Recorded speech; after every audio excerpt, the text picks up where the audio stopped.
ہم جو لوگ ہیں نا وہ بہت ناقدرے ہیں، ہمیں کسی چیز کی قدر نہیں ہوتی ہے۔ قرآن کا مزاج دیکھیں، قرآن کے رہا ہے وما ادراک ما لیلۃ القدر، اے میرے بندو جب تمہیں میں نے شب قدر عطا کی ہے، شب قدر میں قرآن کا نزول ہوا ہے، یہ قرآن کے نازل ہونے والی رات ہے، تم کیا جانتے ہو شب قدر کیا ہے؟ یہ اللہ نے ارشاد فرماتا ہے ہم سے کہ تم کیا جانو شب قدر کیا ہے، اور آگے ارشاد فرماتا ہے میرا مولا لیلۃ القدر خیر من الف شہر، کہ جو شب قدر کی رات ہے یہ 1000 مہینوں سے بہتر ہے، سبحان اللہ، 1000 مہینوں سے بہتر۔ آخر کیا ہے اس رات کے اندر جو 1000 مہینوں سے بہتر ہے؟ یہ رات کیا ہے اس رات میں؟ ہمیں تو کچھ نظر نہیں آتا، ہمیں تو ہی 12 بجے نیند آ جاتی ہے، ہمیں تو ہی 12:30 بجے نیند آ جاتی ہے، ہمیں تو کچھ نظر نہیں آتا، نہ شب قدر میں ہمیں نظر آتا ہے، نہ شب برات میں کچھ نظر آتا ہے۔ ہمیں جس چیز سے پیار ہے وہ اپنی زندگی سے پیار ہے، ہمیں جس چیز سے پیار ہے وہ مال سے پیار ہے، وہ دولت سے پیار ہے، وہ سکون سے پیار ہے، وہ نیند سے پیار ہے۔ ہمیں تو شب قدر میں کچھ نظر نہیں آتا، کیا ہے آخر شب قدر کے اندر؟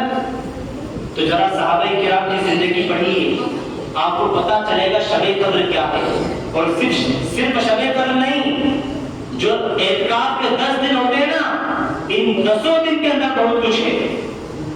حضرت عائشہ صدیقہ رضی اللہ تعالیٰ عنہ فرماتی ہیں کہ حضور رمضان کے آخری 10 دن کا اعتکاف فرماتے ہیں، اور صرف اعتکاف نہیں کرتے بلکہ آپ 10 راتوں کو قیام اللیل کیا کرتے، 10 رات کو حضور جاگتے تھے، یہاں تک کہ آپ اپنی پیٹھ کو بستر سے نہیں لگاتے۔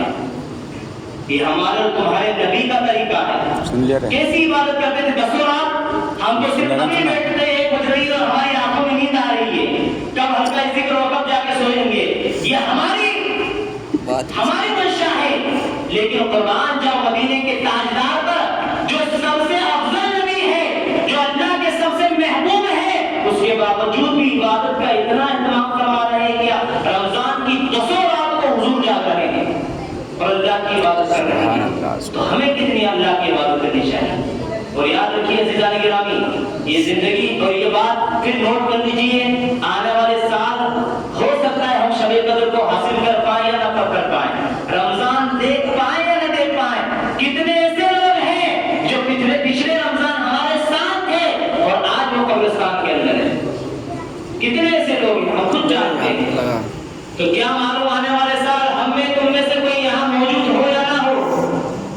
تو اس لیے ان راتوں کو غنیمت جانیں، ان راتوں میں بخشش طلب کریں، مغفرت طلب کریں، انہی راتوں کی برکت سے بخشش ہو جاتی ہے اور مغفرت ہو جاتی ہے۔ اور اس حرمت والے مہینے کے 4 یا 5 دن بچے ہیں، ان کو بڑے اہتمام کے ساتھ گزاریں۔ 4 یا 5 دن مشکل سے بچے ہیں۔ رمضان المبارک کا احترام بہت ضروری ہے، اور جو اس کا احترام نہیں کرے گا اس کے لیے کیا ہوگا؟ علامہ ابن جوزی سنیے، جس نے رمضان کا احترام نہیں کیا، رمضان کی تعظیم جس نے نہیں کی، اس کا انجام کیا ہوتا ہے؟ علامہ ابن جوزی لکھتے ہیں کہ اللہ پاک کے آخری نبی صلی اللہ علیہ وسلم نے ارشاد فرمایا کہ میرے پاس جبریل آئے۔ کون آئے؟ کون آئے؟ جبریل آئے، جو سید الملائکہ ہے، تمام فرشتوں کے سردار۔ حضور فرماتے جبریل میرے پاس آئے اور فرمایا کہ اللہ کے پیارے رسول صلی اللہ تعالی علیہ وسلم، روز قیامت ایک نوجوان کو لایا جائے گا، روز قیامت ایک نوجوان کو لایا جائے گا، اور اسے آگ کے ہیکلوں سے فرشتے جہنم کی طرف ہانک رہے ہوں گے، آگ کے گرزوں سے اس نوجوان کو فرشتے جہنم کی طرف ہانک رہے ہوں گے۔ وہ شخص رو رہا ہوگا، غمگین ہو رہا ہوگا، 1000 سال تک وہ شخص الامان کی گہار لگا رہا ہوگا، لیکن اسے امان نہیں دیا جائے گا۔ 1000 سال کے بعد اس شخص کو اللہ کی بارگاہ میں بھیجا جائے گا، پھر اللہ فرمائے گا کہ اس کو منہ کے بل گھسیٹ کر جہنم میں ڈالو۔ 1000 سال تک الامان الامان وہ شخص کہے گا، امان نہیں دی جائے گی۔ 1000 سال کے بعد اللہ کی بارگاہ میں اس نوجوان کو بھیجا جائے گا، اس کے بعد اللہ پاک فرمائے گا اسے منہ کے بل گھسیٹ کر جہنم میں ڈالو۔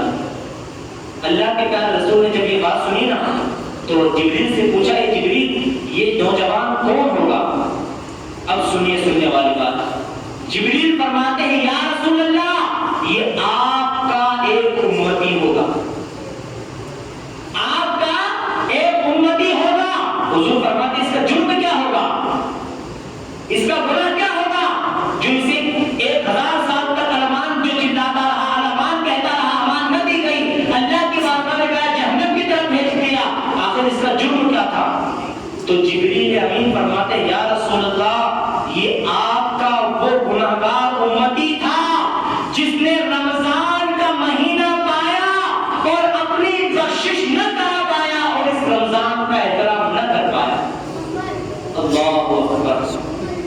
آج ہم نے رمضان کا احترام کیسے کیا ہے؟